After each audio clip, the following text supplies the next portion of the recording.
सबको जय मसीह की। और मैं प्रभु का धन्यवाद करता हूँ कि प्रभु ने आज हमें फिर मौका दिया कि आज हम प्रभु के वचनों को जो कि प्रभु ने हमें दिए उनको हम ध्यान से देखें, और ख़ास तौर पे जो जो बातें बाइबल में लिखी हैं वो ही बताई जाती है, क्योंकि परमेश्वर ने कहा कि मेरा सुसमाचार जगत के कोने कोने तक पहुंचा। और इन दिनों में सभी बहुत जने मिलके इसको पहुंचा रहे, इस कार्य को कर रहे हैं।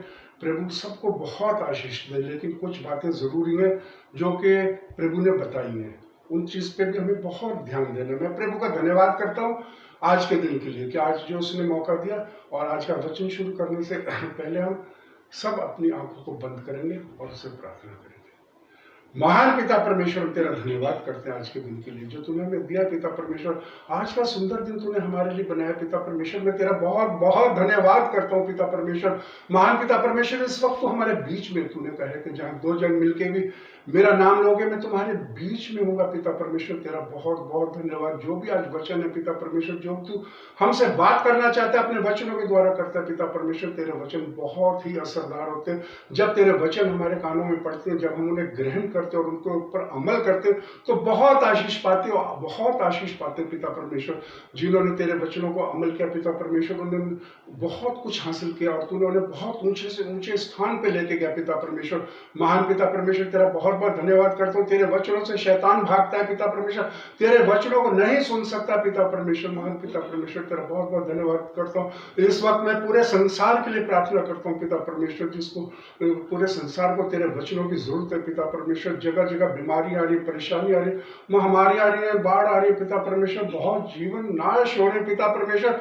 मैं तेरे से विनती करता हूँ पिता परमेश्वर, हम सब मिलकर तेरे से विनती करते हैं पिता परमेश्वर, इस संकट की घड़ी में हम सबका साथ दे पिता परमेश्वर। तेरा बहुत बहुत धन्यवाद। तूने कहा है कि महान पिता परमेश्वर, यहोवा से मांगो तुम्हें सब कुछ देगा। हकीकत में देता है पिता परमेश्वर, तू हमारी एक एक इच्छा को पूरी करता है। तेरा बहुत बहुत धन्यवाद है। ये सब कुछ मांगता हूँ तेरे प्यारे बेटे हमारे प्रभु यीशु के नाम से, सुन और कबूल कर। आज का वचन हम पढ़ेंगे भजन संहिता 34 में से 4। मैं यहोवा के पास गया तब उसने मेरी सुन ली। मैं यहोवा के पास गया, उसने मेरी सुन ली। बहुत अच्छी बात है, बहुत अच्छी बात है। आगे पढ़ो बेटे। और मुझे पूरी रीति से निर्भय किया। मुझे पूरी रीति से निर्भय किया। आगे पढ़ो। जिन्होंने उसकी ओर दृष्टि की उन्होंने ज्योति पाई। जिन्होंने उसकी ओर दृष्टि की, जिस जिस जन ने उसकी ओर दृष्टि की, ध्यान दिया, उन्होंने कभी निराश नहीं हुआ, उन्होंने बहुत कुछ पाया। और उनका मुंह कभी काला ना, उनका मुंह कभी काला नहीं। जिसने यहोवा की तरफ दृष्टि की वो ना कभी निराश हुआ, ना कभी लज्जित हुआ, ना उनका मुंह कभी काला हुआ, ना कभी उनको कोई परेशानी हुई। उन्होंने बहुत कुछ पाया। ये यहोवा ने कहा है, उन्होंने बहुत कुछ पाया। आगे पढ़ो बेटे। इस दीन जन ने पुकारा तब यहोवा ने सुन लिया। यहोवा ने सुन लिया। यहोवा किनकी सुनता है? दीन जन। पहले कहे कि अपने आप को दीन करो। जो दीन जन जब पुकारते हैं यहोवा सुनता है। बिल्कुल किसी को निराश नहीं करता, किसी को मायूस नहीं करता। आगे। और उसको उसके सब कष्टों से छुड़ा लिया। हाँ, सब कष्टों से छुड़ाता है, हकीकत में छुड़ाता है बिल्कुल। और प्रभु ने एक बात और कही है, बिल्कुल, और उन्होंने खास तौर पे की, लेकिन हम नहीं चाहते कि हम वहां तक करें, क्योंकि प्रभु ने और क्या कहा है। यहोवा के डरवैयों के चारों ओर उसका दूत छावनी किए हुए उनको बचाता है। परख कर देखो कि यहोवा कैसा भला है। परख के देखो कि यहोवा कैसा भला है। परख के देखो। यहोवा ने साफ शब्दों में कहा है, हालांकि इंसान नहीं परख सकता, प्रभु को नहीं परख सकता, लेकिन उन्होंने कहा है परख के देखो। हम अपनी जिंदगी में जब परखते हैं, हमारी जिंदगी में बहुत सी ऐसी परीक्षाएं आती है, बहुत से ऐसे कारण। अभी पिछले दिनों की बातें, बहुत ऐसी बातें, बहुत ऐसी प्रार्थनाएं, बहुत कुछ आया। उन लोगों को विश्वास था, उन्होंने जब भी प्रभु से प्रार्थना का विषय रखा, उसने कहा परख के देखो यहोवा कैसा भला है। यहोवा का नाम महान है, बहुत महान है। यहोवा एक वो है जिसने सृष्टि की रचना की, रचयिता है, वो है, सबसे बड़ा वो है, प्रभु वो है। अभी पिछले दिनों में मैं देख रहा था एक वीडियो में, उसमें लिखा था कि यहोवा नाम नहीं है परमेश्वर का। किसी ने कहा यहोवा नाम नहीं है, कोई कुछ नाम बता रहा है, कोई कुछ नाम बता रहा है, कोई कुछ नाम बता रहा है, लेकिन यहोवा का नाम यहोवा ने खुद बताया कि यहोवा का नाम, परमेश्वर जो है उसका नाम यहोवा है। जब उनका मैंने वीडियो देखा उसमें कहा परमेश्वर का नाम यहोवा नहीं है, ये जो बाइबल में लिखा है ये सही नहीं लिखा, हकीकत में प्रभु का नाम यहोवा ही है। इसके लिए हम जरा पढ़ेंगे निर्गमन 3:13 वर्ष 13। मूसा ने परमेश्वर से कहा, मूसा ने परमेश्वर से कहा, यहाँ परमेश्वर का लफ्ज आ रहा है। मूसा ने परमेश्वर से क्या कहा? जब मूसा परमेश्वर से बात करता था, जब जाता था और वो परमेश्वर से जब बात करता था अपना मुंह ढांक के जाता था, बिल्कुल। मूसा ने परमेश्वर से कहा, क्या कहा? जब मैं इस्राएलियों के पास जाकर उनसे कहूँ तुम्हारे पितरों के परमेश्वर ने मुझे तुम्हारे पास भेजा है। जब मैं इस्राएलियों के पास जाके कहूँ तुम्हारे पितरों के परमेश्वर ने मुझे तुम्हारे पास भेजा है, तो वो इस्राएली भी तो कुछ पूछेंगे। क्या पूछेंगे? तब यदि वे मुझसे पूछें उसका क्या नाम है, उसका क्या नाम है। अब ये आ रहा है कि उसका क्या नाम है। मूसा ने जब पूछा कि जब मेरे से लोग पूछेंगे, इजरायली पूछेंगे कि उसका क्या नाम है परमेश्वर का, तो मैं क्या जवाब दूं? आगे तब मैं उनको क्या बताऊं? जब वो पूछेंगे मैं क्या बताऊं? वर्ष 15 परमेश्वर ने मूसा से यह भी कहा, परमेश्वर ने फिर मूसा से ये कहा, तू इस्राएलियों से ये कहना, हाँ, तुम्हारे पितरों का परमेश्वर अर्थात अब्राहम का परमेश्वर, हाँ, इसहाक का परमेश्वर, इन सब का परमेश्वर, सबके बारे में बताया, क्योंकि परमेश्वर खुद बात करता था। आगे, और याकूब का परमेश्वर यहोवा ने ये बात मूसा से कही, ये नाम मूसा को बताया और मूसा ने इस जगत में फैलाया, यहोवा। आगे, उसी ने मुझको तुम्हारे पास भेजा है। हाँ, देख सदा तक मेरा नाम यही रहेगा। सदा तक मेरा नाम यही रहेगा। बहुत बढ़िया वर्ष है। इसमें अब हमें इस चीज में नहीं सोचना, नहीं पूछना, और जो लोगों को नहीं पता उनको बता रहा हूं, सृष्टि का रचने वाला यहोवा ने कहा कि मैं यहोवा हूं। बिल्कुल वो ही है, इससे हटके कोई नहीं। जो पावर यहोवा के पास है वो किसी के पास नहीं है, किसी के पास नहीं। यहोवा के जो लोग होते हैं, जो यहोवा का प्रचार करते हैं, जो खुदा का प्रचार करते हैं, परमेश्वर का प्रचार करते हैं, उन्हें किसी बात की घटी नहीं होती और वो सिर्फ परमेश्वर के चलाए चलते हैं, शरीर के चलाए नहीं चलते, वो आत्मा के चलाए चलते हैं। इसलिए उसने एक बात और भी बोली है कि परमेश्वर ने ये कहा है कि जैसे कि अभी आपकी 8 वर्ष थी, आप 8वें वर्ष को फिर पढ़ो, भजन संहिता 34। परख कर देखो कि यहोवा कैसा भला है। परख के देखो यहोवा कैसा भला है। उसमें लिखा परख के देखो कि यहोवा कैसा भला है। इसी तरह उसमें एक बात और बोलिएगी कि आत्मा को भी परखो। आत्माएं जो होती हैं उनको भी परखो कि वो कैसी है। पहला यूहन्ना 4th चैप्टर,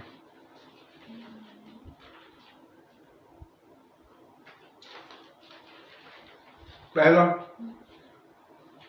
हे प्रियो हर एक आत्मा की प्रतीति ना हे प्रियो हर एक आत्मा की प्रतीति ना करो, हर एक आत्मा पे विश्वास ना रखो।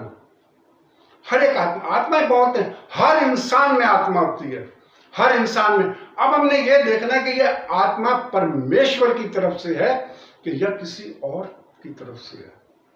हर तरह के इंसान हैं, लेकिन जो परमेश्वर के इंसान होंगे उनका पता लग जाएगा ये परमेश्वर की तरफ से। बहुत सी ऐसी आत्माएं वो परमेश्वर की तरफ से नहीं है। उसमें यही चीज को हमने देखना है। इसी चीज को देख के तभी हमने उनके हिसाब से उनके पीछे चलना है। अगर हमें उनमें फर्क लग रहा है तो हमें यहाँ से पता चल जाएगा कि ये आत्माएं परमेश्वर की तरफ से नहीं है। बहुत सी आगे पढ़ो।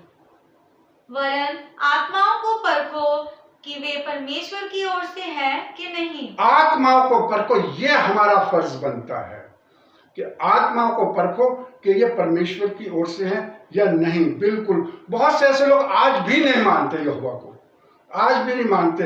यहोवा जो है बहुत ही शक्तिशाली है, पूरे संसार का यहोवा है, हर एक जाति का यहोवा है, हर एक का यहोवा है। वो सब कुछ देख रहा है कि वो कैसे लोग कर रहे हैं, कैसे कार्य कर रहे हैं, जो यहोवा से हट के कार्य करते हैं। जो मैं ये कहना चाह रहा हूं कि कई ऐसी आत्मा है जो शैतान के चलाए चलती हैं, वो यहोवा को नहीं मानती, शैतान के चलाए चलती हैं, और उनके काम जो होते हैं वो बड़े अलग होते हैं, बहुत अलग होते हैं। तो इसलिए बेटे इन चीजों पे बहुत ध्यान देना है।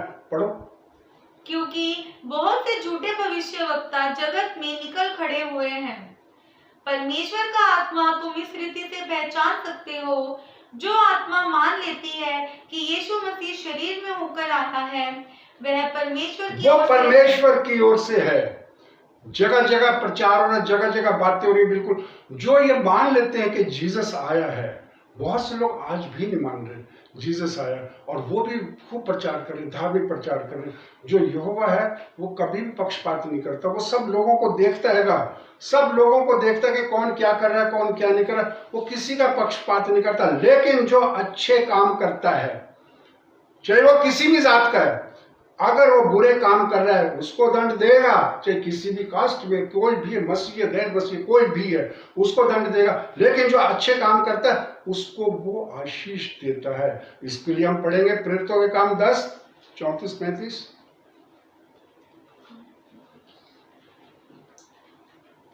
इसमें साफ शब्दों में लिखा हुआ है, वो किसी जात में वो नहीं रखता, लेकिन परमेश्वर ये देखता है कि गलत कार्य तो नहीं कर रहा। अगर गलत कार्य करता है तो परमेश्वर उसको दंड देता है।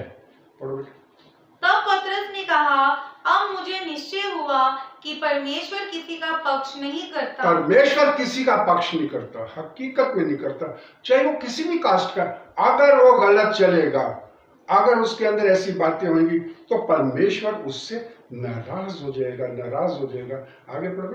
वरन हर जाति में जो उससे डरता, हर जाति में, पूरी जाति के लिए आ गया।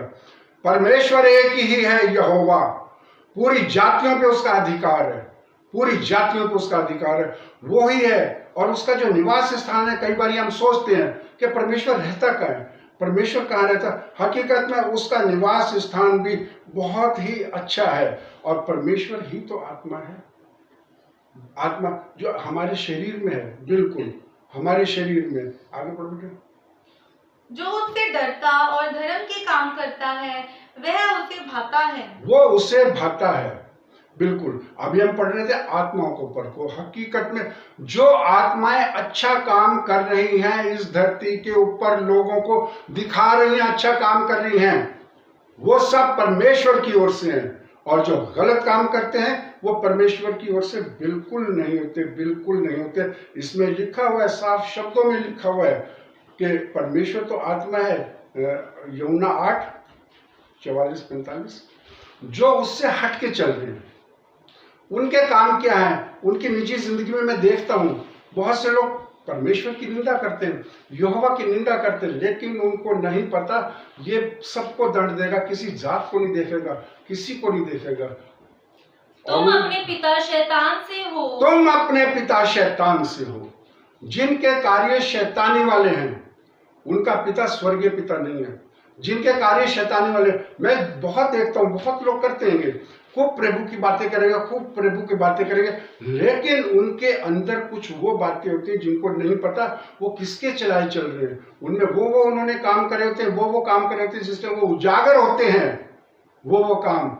तब पता चलता है कि ये किसकी ओर से। बहुत ही अच्छे वचन है, पढ़ो बेटा। और अपने पिता की लालसाओं को पूरा करना चाहते हैं। अपने पिता की, स्वर्गीय पिता नहीं, अपने पिता की, वो उसके चलाए चलते हैं। बहुत से जन, जिस टाइम शैतान की आत्मा इंसान के अंदर एंटर करती है, जिस टाइम शैतान की आत्मा इंसान के अंदर एंट्री करती है, तो वो बिल्कुल शैतानी रूप धारण कर लेता है। उसका जो फेस होता है, चार्मिंग खत्म हो जाती है, चमक खत्म हो जाती है, रौनक खत्म हो जाती है, वही रूप आने लगता है, क्योंकि उसमें उसका असर आ जाता है, उसका असर आ जाता है। और लेकिन जो परमेश्वर के साथ संगति करता है, जो परमेश्वर के साथ संगति करता है, उसके लिए आप पढ़ो बेटे 1 कुरिन्थियों 6 चैप्टर, 1 कुरिन्थियों 6 चैप्टर 17-18।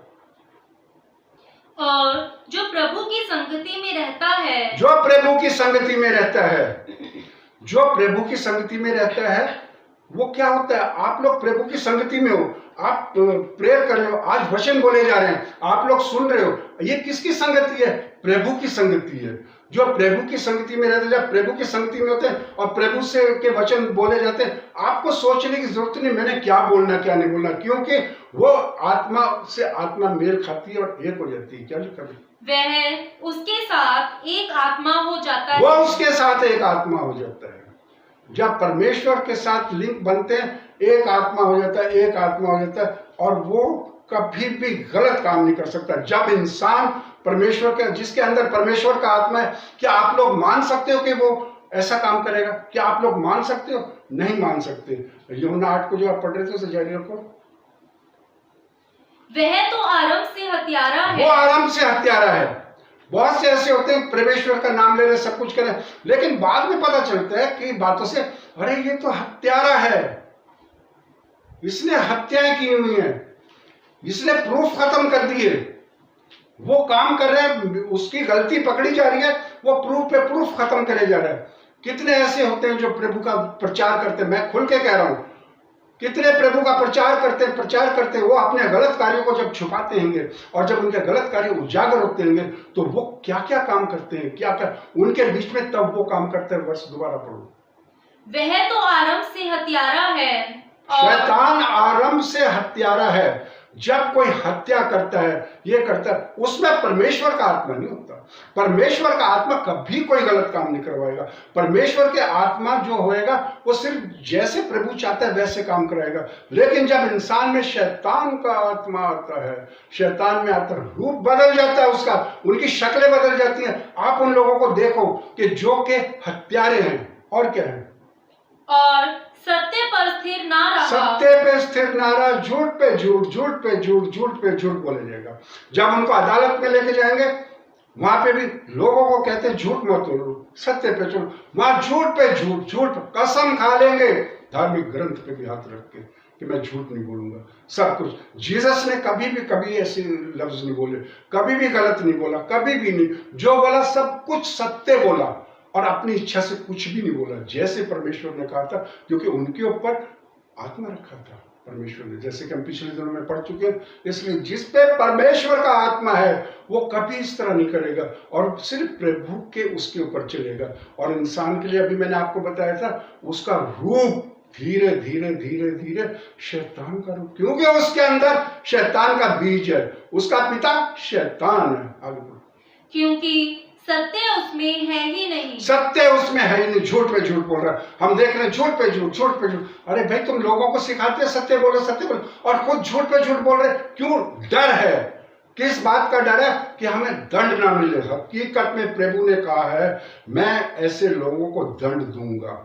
सभी उपदेशक ना बनो, उनके ऊपर डबल दंड किया गया है। इसलिए इस चीज का ध्यान रखना, आत्माओं को परखना है। कौन सा आत्मा के, अगर आत्मा के अंदर ये गुण निकल रहे हैं परमेश्वर वाले, तो परमेश्वर के, अगर ये गुण निकल रहे हैं, क्या क्या गुण हैं? आगे पढ़ो। जब वह झूठ बोलता तो अपने स्वभाव ही से बोलता अपने है। स्वभाव से झूठ बोलता है। वो शैतान का रूप क्या, मैं उसके बारे में आपको बता रहा हूं। आने वाले समय में मैं आपको और शैतान की गहरी गहरी बातें बताऊंगा। इंसान को क्या से क्या कर देता है शैतान इस दुनिया में, उसको वो काम करवा देता है जो कि नहीं करने चाहिए, जो प्रभु के खिलाफ है काम। वो काम शैतान हमारी जिंदगी में जब प्रवेश करता है तो वो करवा देता है। इसलिए हमें परमेश्वर के अधीन रहना चाहिए। अगर हम जरा सी भी गलती करते हैं, परमेश्वर के अधीन नहीं रहते, तो उसी वक्त शैतान हमारे पे कब्जा कर लेता है और हमारे को अपने वश में कर लेता है। आगे पढ़ो बेटे। क्योंकि वह झूठा है, वरन झूठ का पिता है। झूठा है, झूठ का पिता, झूठ पे झूठ बोले जाएगा, झूठ पे झूठ बोले जाएगा। उस तरफ से बेटे हमें ध्यान में रखना, अजीजों हमें ध्यान में रखना है। और मेरा यह फर्ज बनता आप लोगों को बताने का कि जो भी इस वक्त प्रभु का कर रहे हैं प्रचार, पहले उनको परखो कि वो कैसा है, उनको परखो कैसा है। और जो प्रभु ने बातें बोली हैं कि उनको दंड अवश्य मिलेगा, क्या वो आज दंड भोग रहे हैं कि नहीं भोग रहे? भोग रहे हैं। कौन सच्चा है, किसकी पावर सच्ची है? परमेश्वर की पावर से जिएगी। परमेश्वर उनको दंड देना चाहे वो कितने भी बड़े, उनकी शक्लें उड़ जाती हैं, उनके फेस उड़ जाते हैं, अदालतों में चक्कर खाते रहते हैं, लेकिन नहीं बचते। इसलिए अजीजों, परमेश्वर को अपने मन में रखो।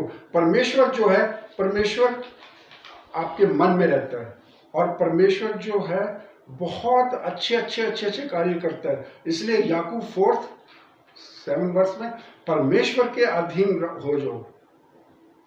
इसलिए परमेश्वर के अधीन हो जाओ, हाँ, और शैतान का सामना करो। परमेश्वर के अधीन हो जाओ, शैतान का सामना करो। अजीजों, आने वाले टाइम में आप लोगों को मैं वो बातें और बताऊंगा गहरी, जिसमें आपको डरने की जरूरत नहीं है।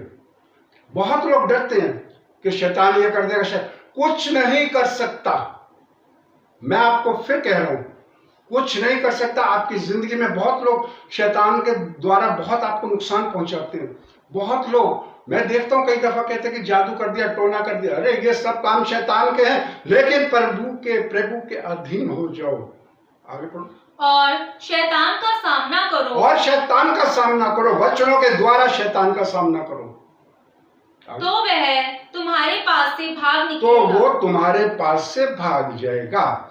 शैतान ने दुनिया को भ्रष्ट कर दिया, शैतान ने बहुत कुछ कर दिया, और उनमें लोगों के बारे में फिर आपको बताना चाहता हूं। 2 तीमुथियुस 3 चैप्टर, कि वो लोग कैसे होते हैं, उनके स्वभाव कैसे होते हैं जिनमें शैतान कार्य करता है। उनके स्वभाव कैसे, जिनमें प्रभु का आत्मा कार्य करता है वो भी आप देखो, जिनमें शैतान करता है आप देखो कि हमें उनके पीछे चलना है कि नहीं चलना। पहले उनको परखो। इसलिए परमेश्वर ने एक बात साफ शब्दों में बोली है, पढ़ो भाई 2 तीमुथियुस 3 चैप्टर 4। विश्वासघाती, ढीठ, विश्वासघाती होंगे, बिल्कुल उनका स्वभाव ऐसा होगा, विश्वासघाती और ढीठ, घमंडी, प्राउड होएगा। उनमें धन का प्राउड होएगा, बहुत चीजों का प्राउड है। उन्हें ये प्राउड होगा मैं ये कर सकता हूं। वो शैतान के पावरों को यूज करते हैं और इस तरह करते हैं, लोगों को अपने वश में कर लेते हैं। आगे।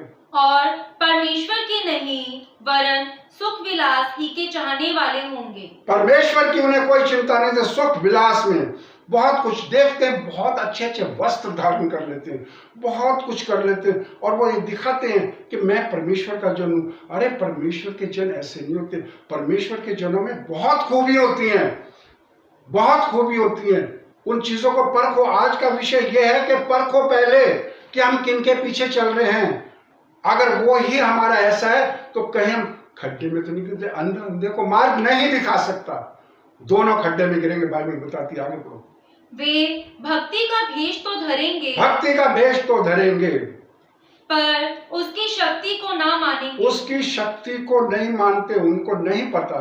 वो जब ऐसे कार्य करते हैं, कोई भी शख्स है। आज मैं आपसे एक बात पूछना चाहता हूं, आप ये बताओ कि जब इंसान कोई चोर होता है, चोरी करता है, अगर उसको कोई देख रहा है, क्या वो चोरी करेगा?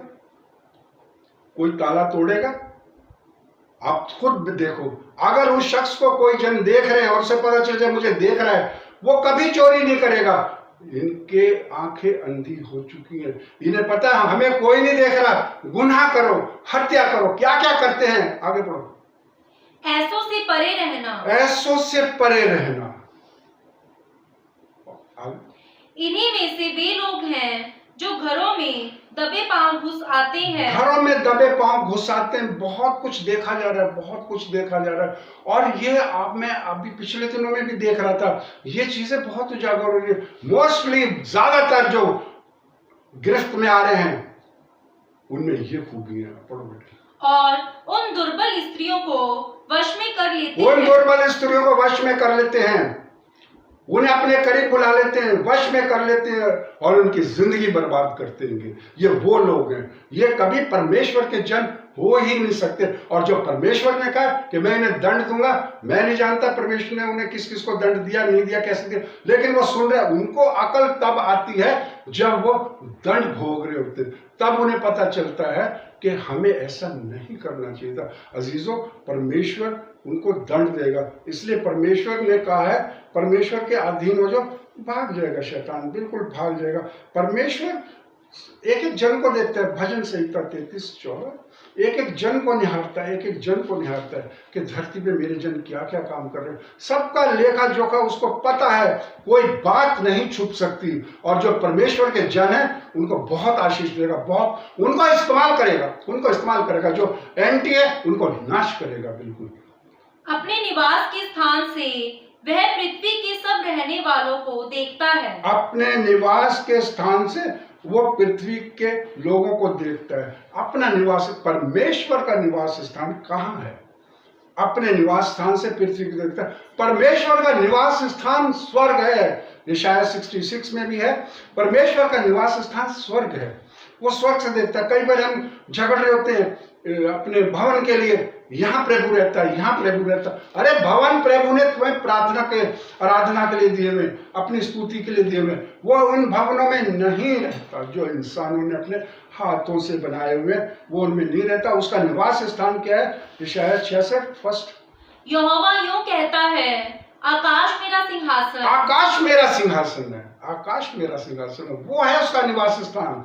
और पृथ्वी मेरे चरणों की चौकी है। पृथ्वी मेरे चरणों की चौकी है, मेरा निवास स्थान वहां है। हम अगर ये सोचे कि भवन के अंदर परमेश्वर का निवास स्थान है, भवन में वो मौजूद होता है। उसने कहा जहां मिलजुल के मेरा नाम लोगे मैं उनमें मौजूद होगा, लेकिन उसका निवास स्थान वो हमने और आपने जो भवन बना दिए वो उसका नहीं है, हाथ से बनाए हुए उसमें नहीं रहते। इसके लिए हम पढ़ेंगे प्रेरितों का काम 17:24-25। जिस परमेश्वर ने पृथ्वी और उसकी सब वस्तुओं को बनाया, अरे जिस परमेश्वर ने पृथ्वी को बनाया, सब वस्तुओं को बनाया, और हम उसके लिए वो जगह बना रहे हैं, हम नहीं उसके लिए वो जगह बना सकते। वो उसका निवास स्थान अभी आपने पढ़ा कि स्वर्ग है। आगे वह स्वर्ग और पृथ्वी का स्वामी होकर, स्वर्ग और पृथ्वी का स्वामी होके वो, और कई दफा हम ये कहते कि ये भवन है, यहाँ प्रभु है। अरे भैया वो हाथों के भवनों में नहीं, उसका स्थान वहां पे है। वो महान परमेश्वर है, यहोवा है, सारी महान शक्तियां उसके पास है। आगे हाथ के बनाए हुए मंदिरों में नहीं रहता, हाथ के बनाए हुए मंदिरों में नहीं रहता, वो हाथ के बनाए हुए मंदिरों में नहीं रहता। और फिर वो रहता कहाँ है इस वक्त? या तो स्वर्ग में रहता है और या कहाँ रहता है? पहला कुरिन्थियों 3 चैप्टर 16 वर्स। क्या तुम नहीं जानते, क्या तुम नहीं जानते कि तुम परमेश्वर का मंदिर हो? क्या तुम परमेश्वर का मंदिर हो? हकीकत में परमेश्वर तुम्हारे मन में रहता है। हाथ के बनाए हुए मंदिरों में, हाथ के बनाए गिरजाघर में, हाथ के बनाए हुए धार्मिक स्थलों में, हाथ की बनाई हुई चीजों में, अरे नहीं, उसमें जीसस ने कहा था एक दिन आएगा पत्थर में पत्थर नहीं रहेगा, सब ढा दिया जाएगा। इसलिए वो बेटे तुम्हारे मंदिर, मन के मंदिर में रहता है। और जो लोग कहते हैं कि मेरे अंदर परमेश्वर रहता है, हर एक के अंदर रहता है, लेकिन जो शैतान की तरफ से हैं वो अपने उस शरीर का दुरुपयोग जब करते हैं। आगे पढ़ो बेटे इसको। और परमेश्वर का आत्मा तुम में वास करता है। परमेश्वर का आत्मा तुम में वास करता है। जो परमेश्वर के जन होते हैं उसमें परमेश्वर का आत्मा वास करता है। और इसी तरीके से बच्चों ध्यान में रखना, अजीजों ध्यान में रखना, कभी भी परमेश्वर को ऐसे मत समझना कि नहीं देखो बहुत महान शक्ति है। जिन्होंने गलत कार्य किए, जिनके अंदर ये चीजें आई, जिनमें हत्यारा भी है, शैतान सब कुछ है, उसके चक्रों में पड़ गए तो वो कभी भी सफल नहीं होते, कभी भी सफल नहीं होते। और इसलिए परमेश्वर हाथ के बनाए हुए भवनों में नहीं रहता और वो ऊपर से सब कुछ देखता है, सब कुछ देखता है। इसी तरह मैंने आपको अभी बताया था जो परमेश्वर के लोग होते हैं उन पे नूर बरसता है।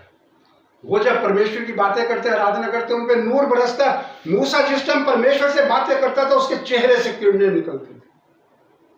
जो परमेश्वर के जन, उनमें कोई लालच नहीं होता, कुछ नहीं होता, वो परमेश्वर के लिए काम करते हैं। और जो शैतान वो अपने कार्य करवाता है, देखता हूं बहुत कुछ आगे भी आप देखना, आगे भी आप देखना, वो नहीं रुक पाएंगे, वो संसार में नहीं टिक पाएंगे, भागे फिरते हैं क्योंकि वो शैतान के होते हैं। इसलिए अजीजों परमेश्वर के जब हम अधीन रहते हैं, मैं आपको एक बात बताता हूँ कि बहुत से ऐसे लोग होते हैं जिनके पास उनको नहीं बताया जाता, उनको नहीं समझाया जाता, और जब नहीं समझाया जाता वो चले जाते हैं परमेश्वर को, क्यों? इनके पीछे लगे रहते हैं, चले जाते हैं, ना वो खुद प्रवेश करते ना दूसरों को प्रवेश करने देते। इसलिए इन चीजों में हमारा फर्ज बनता है बताना कि आत्माओं को परखो, जो आत्मा ऐसी उनके पीछे मत चलो, अभी जैसे पढ़ा था मत चलो। और परमेश्वर की आत्माओं के बारे में एक चित्रकार था, उसके बारे में बताता हूँ। उसे बड़ी इच्छा थी कि मैं वो रूप देखूं जो परमेश्वर के जन का रूप होता है, जो परमेश्वर के जन का। उसको बहुत इच्छा थी कि मैं इस धरती पे देखूं। वो हाथ का चित्रकार था और हाथ से ड्राइंग करके और वो चित्र बनाता था। उसकी मन में एक इच्छा थी कि मैं एक ऐसा चित्र तैयार करूं जिसमें परमेश्वर का रूप दिखाई दे, परमेश्वर का रूप दिखाई दे। बहुत तलाश करता। एक दिन उसे एक जंगल में भेड़ बकरी चराने वाला एक लड़का मिला, 14-15 साल का था। तो वो बहुत ही नाइस नेचर उसका दिखा, चेहरा बहुत रूहानी था। उसने देखा वो गा रहा, मस्त था गा रहा, कोई चिंता नहीं, कोई ना लिबास की चिंता नहीं, किसी बात की चिंता। और उससे देख के उसे बड़ा अच्छा लगा। कह रहा मैं जिसकी तलाश कर रहा था कि मैं कोई ऐसा चित्र बनाऊं, ऐसी कोई फोटो बनाऊं जो कि परमेश्वर का रूप दिखाई दे। क्योंकि उस बच्चे में कोई ऐसी शैतानी बात नहीं थी, कुछ नहीं थी। उसने उस बच्चे से कहा बेटे 2 मिनट रुको, मैं तुम्हारा चित्र बनाना चाहता हूँ। वो रुक गया, उसने चित्र बनाया, बड़ा नाइस चित्र बनाया, बहुत ही बढ़िया फोटो लगी। हकीकत में देख के तबीयत खुश हो रही थी उसकी। और बहुत अरसा बीत गया, लेकिन उस चित्रकार के मन में एक इच्छा और थी कि मैं एक शैतानी रूप का भी देखूं, कि जो इस संसार में शैतान का रूप है वो भी। बहुत सी उसने शक्लें देखी, बहुत सी उसने हथियारे देखे, बहुत सी उसने चीजें देखी, उनको वो झलक नहीं दिखाई दी, वो झलक नहीं दिखाई दी। बहुत टाइम बीत गया। एक दफा किसी ने बताया कि आज जेल के अंदर एक कैदी आया जिसको मौत की सजा है। वहां पे मौत की सजा थी, उस कैदी को वहां लाया गया और बड़ा खतरनाक है, बहुत खतरनाक है। तो वो कह रहा कि मैं चाहता हूं कि मैं उसकी कोई तस्वीर बनाऊं देखे। तो जेलर ने कहा हम इस चीज की परमिशन नहीं दे सकते क्योंकि कुछ समय बाद उसे मौत की सजा होनी है। उसने कहा मैं रिक्वेस्ट करता हूँ मुझे एक दफा फेस दिखाओ। उसको जब फेस दिखाया, उसे दूर से दिखाया, कह रहा ये रूप है, यही शैतान का रूप है, जैसे पढ़ रहे हैं यही सब चीजें उसमें हैं। कह रहा मैं चाहता हूं कि मैं इसकी वो तस्वीर बनाऊं, वो फोटो बनाऊं। उसने जेलर ने कहा मैं बात करता हूं कि इससे कि तुम्हें परमिशन देगा कि नहीं देगा, इजाजत देगा। तो उसने चित्रकार ने खुद उससे कैदी से दूर से बात करी, क्योंकि वो अपने उसमें था कटघरे में। तो दूर से बात करी कि मैं तुम्हारी एक पिक्चर बनाना चाहता हूं। और वो कुछ नहीं बोला, वो देख रहा था उसे घूर के, क्योंकि उसका चेहरा बहुत भयानक था। वो उसे घूर के देख रहा था। कह रहा मैं तुम्हारी एक पिक्चर बनाना चाहता हूं और मेरी इच्छा है। तो वो कह रहा कि बना। उसे बड़ी खुशी हुई। कह रहा मैं तुम्हारा धन्यवाद करता हूँ, तुमने मेरी इस तरह मदद करी। और उसने उसकी पिक्चर बनाई हाथ से, जो भी बनाता था, क्योंकि उसे वो रूप चाहिए था। देख रहा था कि मैंने एक वो भी बनाई थी और बहुत अरसा हो गया था। फिर उसे ये रूप जब दिखा, जब वो बनाई पिक्चर, हूबहू उसने वो पिक्चर जब बनाई, वो कैदी बिल्कुल नहीं हिला, उसने कोई विरोध नहीं किया। और उस चित्रकार ने उसका धन्यवाद किया कि मैं तुम्हारा बहुत धन्यवाद करता हूं, तुमने मेरा साथ दिया और मैं प्रभु से प्रार्थना करूंगा कि तुम्हारे गुनाहों को माफ करे, और मैं विनती करूंगा तुम्हारे गुनाहों को माफ करे। वो उसकी तरफ देख रहा था, वो डाकू उसकी तरफ देख रहा था, और उस डाकू की आंखों में आंसू आ गए। जब उस डाकू की आंखों में आंसू आ गए, हत्यारा था बिल्कुल, तो वो कहने लगा कि अरे मैंने तो कभी नहीं सुना कि डाकू रोते हैं, और हमने पढ़ा भी नहीं कभी किसी, हमने बहुत डाकुओं की कहानी पढ़ी, हमने ये नहीं पढ़ा कि कोई डाकू रो रहा है, नहीं पढ़ा। वो कह रहा मैं तुम्हारे धन्यवाद करता हूं, तुमने मेरा साथ दिया और बिल्कुल मैं तुम्हारा बहुत तो तुम रो क्यों रहे हो, तुम्हारी आंखों में आंसू कैसे आ गए, और तुमने विरोध नहीं किया। वो कह रहा कि जी आपने मुझे पहचाना नहीं, आज से 20 साल पहले भी आपने मेरी तस्वीर बनाई थी, जब मैं एक चरवाहा था, मुझे दुनियादारी का नहीं पता था, मुझे किसी ने अच्छी शिक्षा नहीं दी, मुझे कुछ नहीं पता था। आज से 20 साल पहले भी आपने मेरी तस्वीर बनाई थी, मैं वो ही हूं। आज शैतानी कामों में पड़ गया, रूप बदल गया, काम बदल गए। इसलिए अजीजों, शैतानी कार्यों में जो पड़ जाते हैं, हमारा फर्ज बनता है उनको वहां से निकालने का। हमारा फर्ज कह रहा मुझे किसी ने नहीं समझाया। क्यों नहीं समझाया, क्या कारण था? उस बच्चे के पेरेंट्स नहीं थे, एक्सपायर हो चुके थे, मर चुके थे, उसको गाइड करने वाला कोई नहीं था। वो कह रहा मुझे किसी ने नहीं गाइड किया, मैं गलत कार्य कर रहा था, करता गया। इसलिए अजीजों, हमारा फर्ज बनता, अगर कोई ऐसा गलत कार्य कर रहा उसको वहां से फेर लाए, उसे वहां से ले आए। याकूब 5th चैप्टर 19-20। तो इसमें हमारा फर्ज बनता है कि कोई भी अगर गलत कार्य कर रहा है उसे वापस लाओ। वापस लाने से प्रभु खुश होता है कि इसने एक पापी की जान को बचाया। हे मेरे भाइयों, यदि तुम में कोई सत्य के मार्ग से भटक जाए, यदि तुम में कोई सत्य के मार्ग से भटक जाए, और कोई उसको फेर लाए, उस बच्चे को कोई फेरने वाला नहीं था। वो क्या था, आगे चल के क्या हुआ, चुंगलों में फंस गया, हो गया। उस बच्चे ने जो कि इतना बढ़िया था और ऐसा रूप बन गया, हकीकत में अजीजों, जिसके बीच में शैतान एंट्री करता है, शैतान की झलक भी उसमें दिखाई देती है, फेस भी दिखाई देता है, डरावने होते हैं वो, बिल्कुल। कोर्ट कचहरी में खींचे जाते हैं, 36 वकील कर लेते हैं, सबको झूठ पे झूठ।